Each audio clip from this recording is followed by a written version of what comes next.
na binigyan po kami ng pagkakataon na makapag-share sa oras na ito.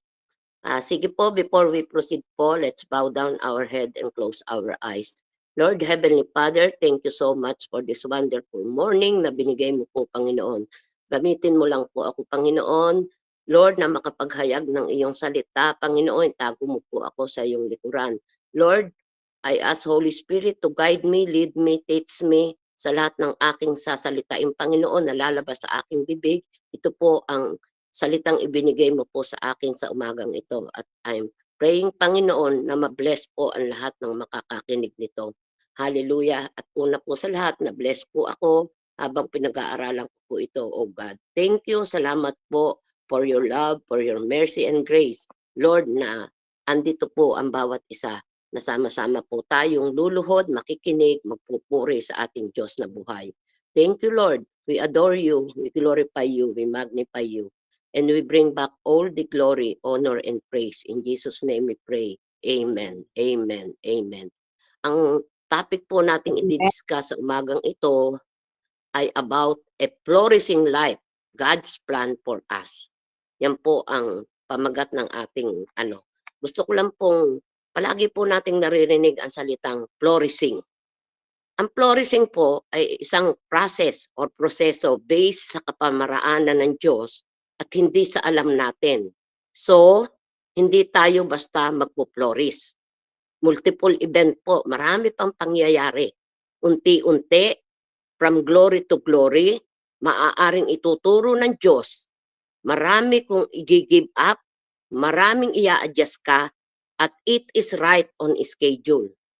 At ang flourishing po ay magpo-flourish hindi lang po sa ating sarili, maybe pati sa pamilya natin, sa work, sa mga friend natin, and church.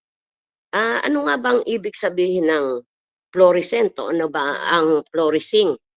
Ang flourish po ay masasabi nating prosper, thrive, progress, boom, advance, develop, shine, evolve, or in Tagalog, umunlad, lumago, guminhawa, sumagana, sumulong, yumabong, at lumusog. Ito po yung ibig sabihin nito. Ito po yung kahulugan. Kung hindi po natin alam, palagi po nating naririnig at nasasabi natin na gusto nating mag-flourish ang buhay natin. Ngayon po, ang flourish po ay gusto ko lang pong magbigay, 3 points lang po, maikli lang po ito, na kung paano po tayo magpo-flourish. Ito po ay matatagpuan natin sa Deuteronomy 6:10-12. Sige po, babasahin ko. When the Lord your God brings you into the land He swore to your father, to Abraham, Isaac, and Jacob, to give you a land with large flourishing cities. You did not build houses filled with all kind of good things. You did not provide. Well, you did not dig, and vineyard and olive groves you did not plant. When you eat and are satisfied, be careful that you do not forget the Lord who brought you out of Egypt, out of the land of slavery. God's promise is a matter of when and not if. When po and not if, yung pagpo-flourish. Sinabi nga po na sa Deuteronomy 6:10 na ano po ba yung promise ng Lord dito? Sinabi po sa Deuteronomy 10 na dadalhin tayo ni Yahweh sa lupang ipinangako niya. Napakaganda po ng sinabi. Sa inyong mga ninunong sina Abraham, Isaac at Jacob, maninirahan kayo sa malalaki at magagandang lungsod na hindi kayo ang nagtatag. Di po ba? Napakabuti po ng Diyos. Maninirahan tayo, wala po tayong paghihirap. Kung tayo po, yan po ang promise kung tayo lang po ay susunod sa mga pinagagawa niya, sa mga command niya. Titira kayo sa tahanang sagana, lahat ng bagay doon, ngunit hindi niyo pinaghirapan. Napakaganda po talaga. Ganyan po kabuti ang Diyos. Sumunod lang tayo. At iinom kayo ng tubig na galing sa balon. Hindi ninyo hinukay. Mamimitas kayo sa ubasan at sa mga ulibo na hindi ninyo itinanim. Kung kayo naroon na, at masagana na sa lahat ng bagay, meron pong utos ang Diyos. Sinabi niya po yan talaga sa bawat isa sa atin. Meron po talagang dapat muna tayong sundin. Huwag na huwag ninyong kakalimutan si Yahweh na naglabas sa inyo sa Ehipto, sa bayan ng pagkakaalipin.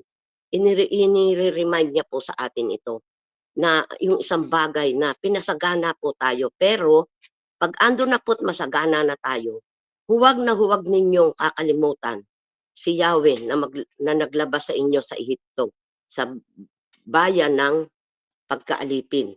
Yan po yung utos po ng ating Diyos. Maaari pong, sabi nga, it's a matter of when or if. God's promise is a matter of when and not if. Kung when, ano po ba ang pagkakaiba ng dalawang ito? When po, ano ang kaibahan sa if? Yung when po is sure to happen. Sure to happen po ang ang when. Ito po, it is certain, unconditional, siguradong mangyayari. It's just a question of time. Pero yung if po, ito po conditional, may or may not happen, depende sa nangako. Oo, yun po. God promise are certain and that they are matter of when. Kung when po, bakit po we live in the if? Kasi po, tayong mga tao, very impatient, naiinip, at lack of faith. Lack of faith po. Samantalang sa ating personal na buhay, anong pinangako ng Diyos sa inyo na nagsasabing ikaw ay sasagana o magpo-flourish? In what area of your life did God promise that you will flourish? How are you living your life based on promise? Ito po siguro, note po, not all answer can be material blessing. Hindi po lang material blessing. Possible forgiveness, salvation, peace, reconciliation with God or with people, assurance of heaven with God.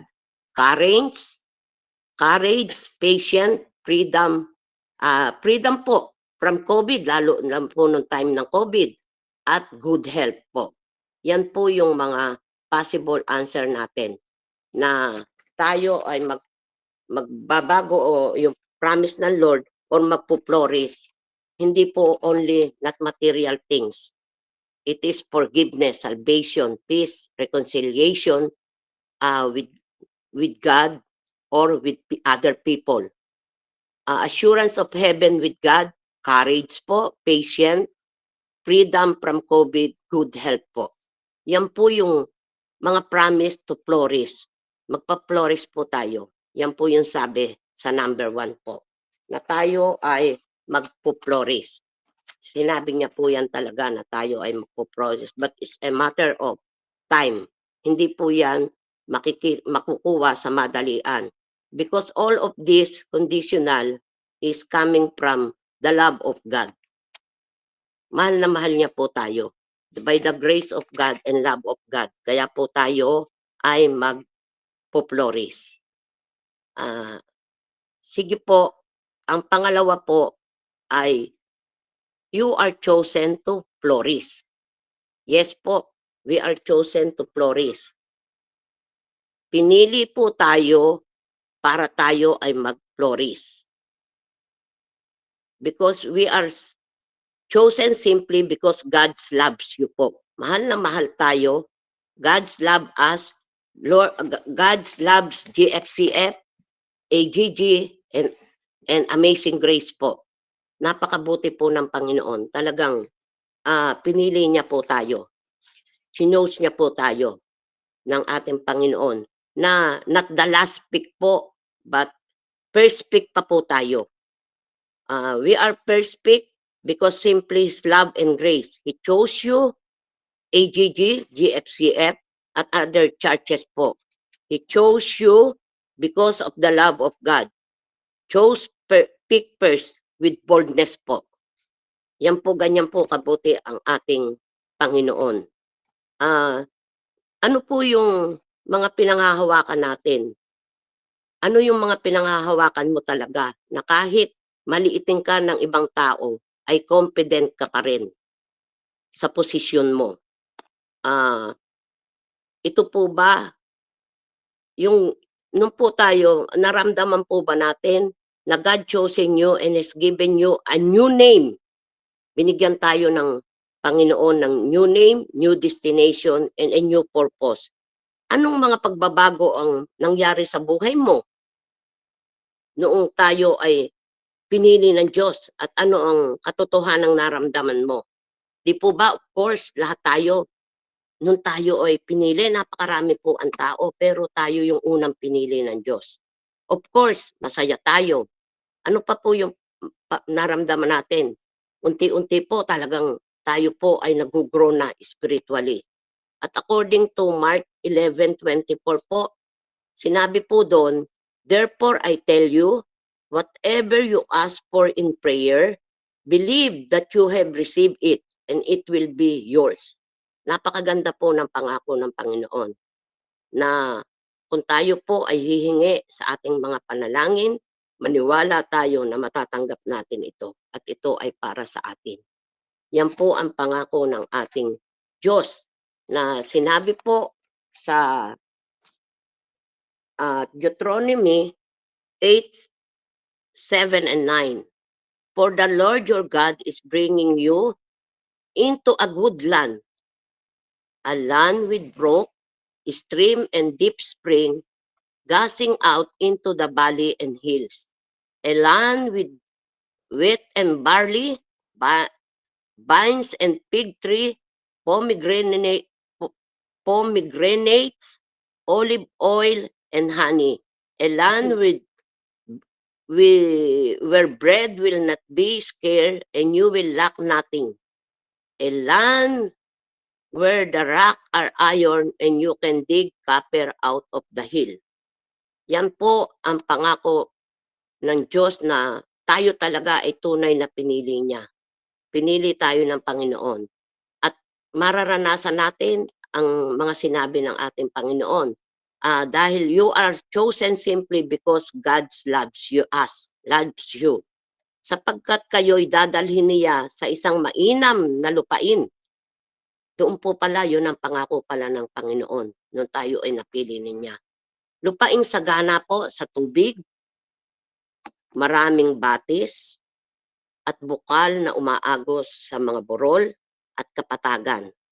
Ano pa po ang pangako ng ating Diyos? Sagana rin doon sa trigo, cebada, ubas, igos, bunga ng punong granada, olibo at pulot. Napakarami po. Mga talagang pinagpapala po tayo ng Diyos kung tayo ay susunod lamang sa mga inuutos niya.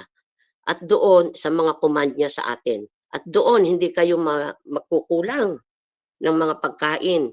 Ano mang pangangailangan natin, pupunuin niya tayo.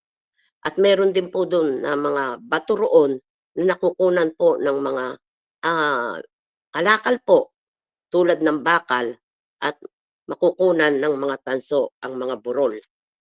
Yan po yung pangako po ng ating Diyos pag tayo ay napili niya po para mag-flourish. Yes po. Nung pong sabi nga po, flourishing is not one event. Hindi lang po isa, multiple po ito. Reach the promised land with honey, milk. Promised by the Lord Himself. Our God is our God of today, yesterday, and now. Yung nangako po nating Diyos noon, siya pa rin po yung nangangako hanggang ngayon. We are right on schedule lang po. Salvation for waiting for anyone, mangyayari po. Salvation for our family, for our friend, magkakaroon po ng kaligtasan ng ating mga pamilya. At if you waiting for financial breakthrough, it is on right time also. Noon nga pong panahon ng COVID, wala po tayong alam na tawagan kundi ang Diyos. Tayo po ay nagdidepende lang kay Lord. Hindi po tayo nagdidepende sa anumang mga pamamaraan ng tao na tayo ay babaksinan. Marami pong pinagagawa sa atin. Hindi po tayo but andun pa rin po na tayo ay sa Lord lang nagdidepend. Hindi po tayo nagdidepend sa mga medicine na iniinom natin, vaccination, but tayo talaga ay alam nating ang Lord lang.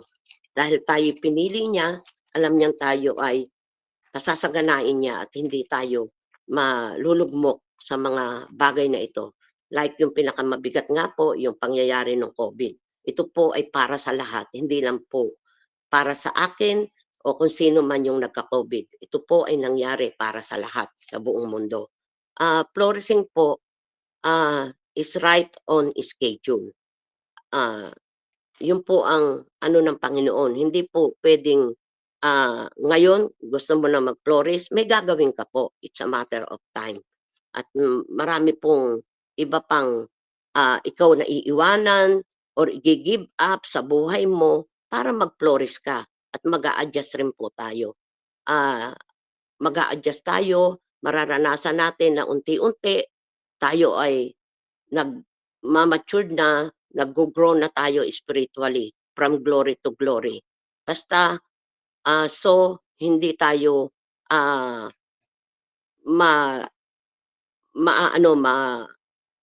basta't magpo-flourish po tayo, pasasaganain tayo ng Diyos sa lahat ng bagay, maging sa ating financial, spiritual, at hindi lang po tayo, buong family po natin magpo-flourish sa ating mga work, sa mga business, at sa ating church. Lahat po ay gusto ng Lord magpo-flourish, hindi lang po isa. Ito po ay panawagan sa atin na tayo po ay sasagana, gaganda ang buhay, at lalago sa ating pananampalataya. Yan po yung pinangako ng ating Diyos. Napakabuti po niya na talagang lahat po basta tayo ay sumunod sa command niya, kahit nga po yung mga Israelita sa katigasan po ng kanilang ulo, nung una po ayaw po nilang sumunod, kaya nangyari po sa buhay nila, nadala po sila, nakaranas po sila na madala doon sa wilderness, in a wilderland. 40 years po sila na napunta doon, ngunit nung sila po ay naranasan nilang mag-repent sa ating Panginoon sa kanilang mga kasalanan, sila po ay inahon ng Diyos at in a right schedule po. Kaya po tayo ay lahat pinangako ng Diyos na tayo ay magpo-flourish dahil tayo ay isa sa pinili niya. At sinabi nga po, hindi lang tayo last pick, kundi first pick po tayo ng Panginoon na tayo ay pinili niya. Sige po, sa pangatlo po nating tatalakayin ng flourishing has already started. 3 points po yon. Yun po ay matatagpuan natin sa Deuteronomy 8:2-4. Remember how the Lord your God led you all the way in the wilderness these 40 years to humble and test you in order to know what was in your heart, whether or not you would keep his heart, whether or not you will keep his heart, whether or not you will keep his heart command. He humble you, causing you to hunger, and then feeding you with manna, which neither you nor your ancestor had known, to teach you that man does not live on bread alone, but on every word that comes from the mouth of the Lord. Your clothes did not wear out, and your feet did not dwell during these 40 years po. Yan po yung inano. Sabi po, utos-utusan niya po talaga na alalahanin natin. Paano ba natin siyang aalalahanin? Ah, di po ba palagi rin po sinasabi sa atin, we need to remember yung God. Especially po yung command niya na remember natin katulad sa communion, di po ba always naririnig natin, do this in remembrance of me. Gawin po natin, alalahanin natin yung mga ginawa niya siya sa krus ng Kalbaryo na tayo tinubos niya dahil sa ating mga pagkakasala at kasalanan. Kasi po, ang tao nga, napakadali pong makalimot ang tao, madaling madistract. Kaya minsan nakakalimutan na po yung mga bagay na yon. Nakakalimutan na po natin na alalahanin yung ating Diyos na buhay. Dito po meron pong keywords. Yung remember. Sabi nga po, remember how the Lord your God led you all the way in the wilderness these 40 years. Alalahanin daw po natin nung sila ay mga Israelite ay nadala sa wilderness for 40 years po. Siguro alam nyo na po yan, nabasa nyo na ano nyo na rin po yan, napag-aralan na rin po. At sinabi din po dito na to humble. Yan po ang pinaka-importante, na mag-humble po. Kaya yung Israel would repent and obey again. Nag-humble po sila kasi naranasan na nga po nila yung mga bagay na sila ay nakapusan, walang makain, nahirapan po sila. Kaya wala pong way para talagang sila ay mag-humble at ginawa po nila yon. To test you, sabi nga po, to test you, sinubok sila kung sila ay susunod or sumusunod. At tiningnan din po to know what is in your heart. Kung ano po ba talaga yung nasa puso ng mga Israelita. At ganun din po tayo. Ano po ba talaga yung nasa puso natin, yung mga motibo natin. Kaya always check po na alamin po natin kung talagang tayo ba ay sumusunod, tinutupad natin yung mga kumanang Panginoon at yung gusto niyang ipagawa sa atin. Ito po ay para sa lahat, hindi lang po sa pastor or sa mga leaders, maging po kahit po tayo ay mga bagong Kristiyano or willing na po tayong mag-serve, gawin po natin ito, check po natin to know what is in our heart. Yun po ang importante kasi alam po natin na yung motives, kung tama ba yung relasyon natin sa Panginoon, kung tayo po ba ay may pure heart at may clean heart. Dahil sabi nga po, hindi lang sa panlabas or nakaanyuan tayo, hinuhusgahan or tinitingnan ng ating Panginoon, kundi tinitingnan po yung laman ng puso natin, kung gaano po tayo kabuti at talagang tunay tayong sumusunod sa mga inuutos ng Diyos. At to teach you, teaching them to be humble. Yun po ang pinaka-importante. Sabi nga po, tayo po ay sumunod sa mga tinuturo, inuutos na tayo ay maging humble. Always po, palagi po nating naririnig na maging humble po tayo. Alisin po natin yung ugali natin na tayo ay may mayabang. Minsan po na nakagawa tayo or naglilingkod tayo, nagaano tayo sa church, nagagawa natin lahat, ba't hindi pala si Lord ang nag-glorify? Kundi ipinakikita mo lang pala na gusto mong ikaw yung mapuri. Kaya Lord, hindi natin dapat na agawin ang glory para sa Diyos. At ikaw man ang pinakamagaling o ikaw man ang pinakamahusay, ang lahat ng ito ay para sa Diyos pa rin. Tinuturuan niya tayo kung paano tayo mag-humble at sumunod sa nais na ipagawa ng Diyos sa atin. At sabi nga po, flourishing, it is right on schedule. Flourishing in the family friend and work, magpo-flourish po tayo because of the miracle of God din. Yung Holy Spirit, yung mga miracle ng God na ginagawa sa atin, minsan isang way din po yun, kaya tayo ay talagang nagpo-flourish. There are some people overcome sick depression. Na-overcome na po yung mga sick depression, yung cancer, mga kalimitan po kasi minsan dito po tayo nalulugmok. Kaya hindi po tayo makapag-flourish, hindi tayo lumago, hindi tayo umasenso, hindi po natin ibigay ang 100% natin na oras na sa Panginoon because of mga kasakitan.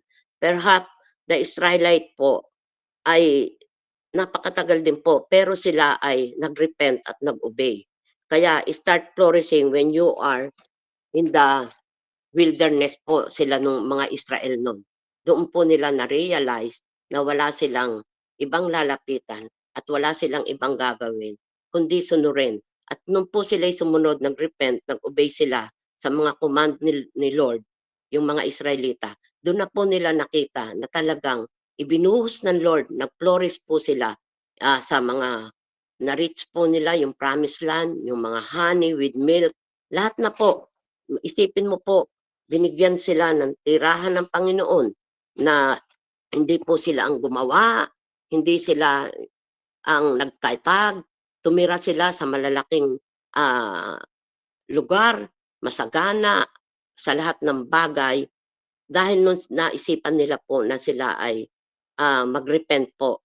At kaya nga, ang masasabi po natin, huwag na huwag nating kalimutan ang command ng Lord na palagi nating alalahanin siya.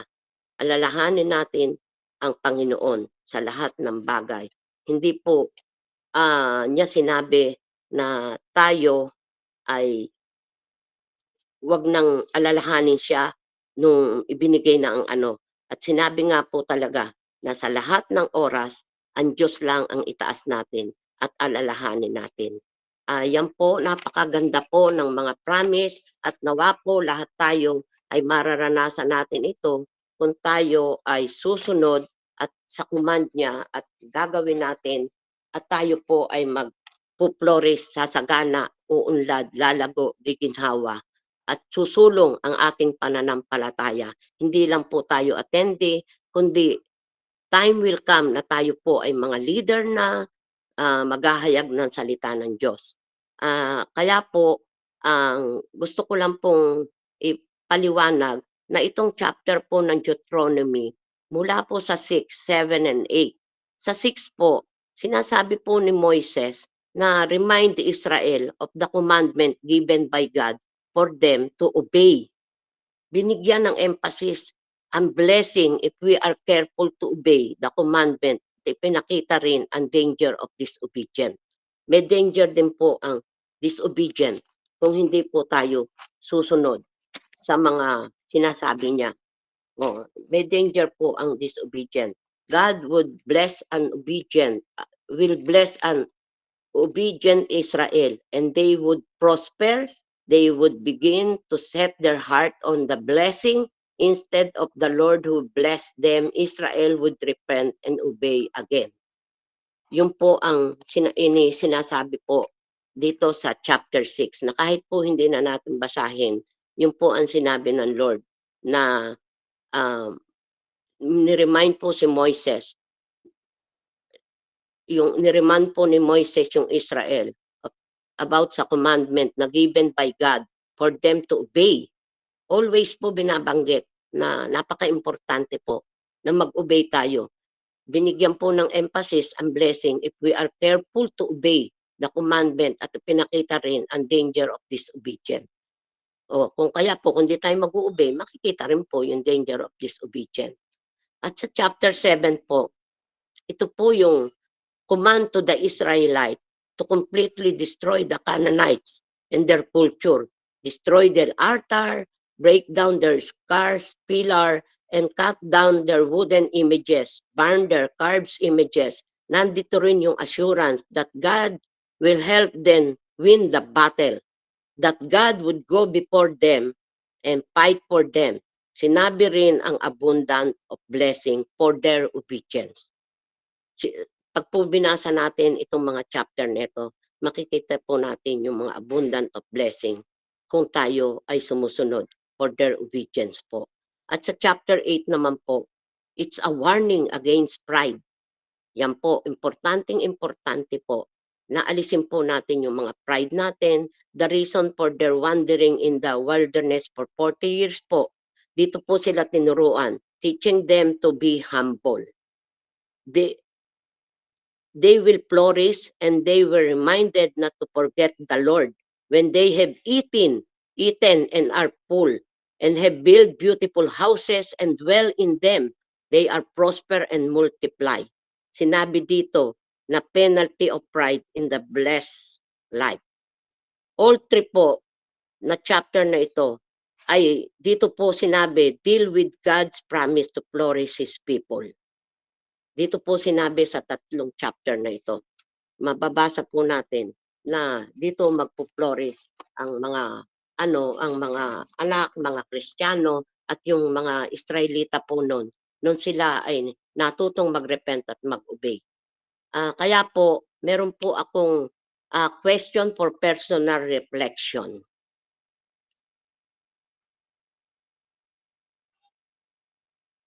Ayan. Ito po maaari po nating babasahin ko lang po ngayon, maaari po nating masagot din sa ating mga take away or kung may natutuhan tayo, ang family ba natin ay nagpo-flourish? Sabi nga po, kasama po ang pamilya kung tayo ay pinag-flourish ng Lord, mismong tayo ng mga anak niya ay pinag-flourish, kasama po ang ating pamilya. Ang kabuhayan, ang mga anak, ang relationship, ang health, magpo-flourish ba? At ang pangatatlo po ay kung may area ng buhay na hindi nag-flourish, ito ang prayer item para humingi ng guidance kay Lord or on how to deal with this area.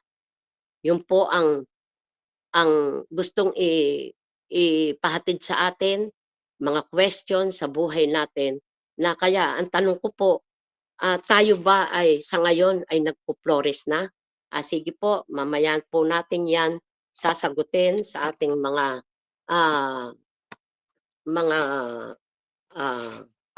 take away po, mamaya po. Kaya always nire-remind po tayo na remember, alalahanin natin kung paano niyo kayo pinagnubayan ng Diyos upang matuto tayong magpakumbaba. Sinubok kayo, susubukin kayo kung sinubok kayo kung susundin siya. Makakaranas po tayo ng pagsubok kung hindi tayo susunod sa Kanya. At kung tayo na may susunod, tayo'y ibe-bless niya. Tinuruang magpakumbaba, teaching them to be humble. Yun po ang gusto ng Diyos sa atin. Na lahat po ng ginagawa natin, hindi po sa atin yan. It's given by God dahil tayo ay chosen, pinili niya, mapalad po tayo, ando na po yung ating pangalan sa aklat ng buhay na yun po ay pangalagaan natin. At ipatuloy po tayo na maglumago sa gawain na hindi lang po tayo tagapakinig. I-desire naman po natin na tayo ay gamitin. Sabi nga, wala akong pinag-aralan, hindi ko kayang lumago, hindi ko kayang mag-flourish, hindi ako marunong manalangin. I-desire po natin, i-ask po natin sa Lord na tayo ay lumago at magpagamit. Kung yun po ang desire natin, igagrant po yan ng Lord. Nawa po, sana lahat tayo ay maranasan natin yung ganyang mga bagay na inihiling po natin, hindi lang po for material things. Sabi nga, flourishing has already started. Well, before we know it, we are right on schedule. Mangyayari po yan. Ano man ang sitwasyon natin sa buhay, ngayon we are right on schedule na po. Dahil alam na po natin ang dapat nating gawin. Kaya yung pong tatlong promises ng Lord sa buhay natin para po tayo ay mag-flourish yung buhay natin. Yung meron po siyang magandang plano sa bawat isa sa atin. Na minsan po, kaya po hindi natin nararanasan na mag-flourish, hindi po natin nagagawa yung noong pa man na plano niya ngayon dahil nagdi-disobey po tayo. Kaya tayo po sa ngayon, naisin na po natin na tayo ay lumago sa Panginoon, umunlad, dahil sabi nga, you are promised to flourish. You are chosen to flourish. The flourishing has already started na po. Yun po ang gusto ng Panginoon sa atin. Sa maliit pong, sa maikli pong senior ko, ang gusto lang po talagang ipahatid ng Lord ay para po tayong mga Israelite na mag-obey po tayo at mag-repent tayo. Ang kasunod po nun, pag nag-obey tayo, may blessing na po tayong matatanggap. Hindi lang po material things, kundi sabi nga, yung salvation ng ating family, yung assurance, magkakaroon po tayo ng peace kung may mga kaguluhan po sa ibang tao or yung isipan natin sa God, ito po ay maaayos at meron din pong mga assurances na natanggap tayo sa Panginoon in heaven with God.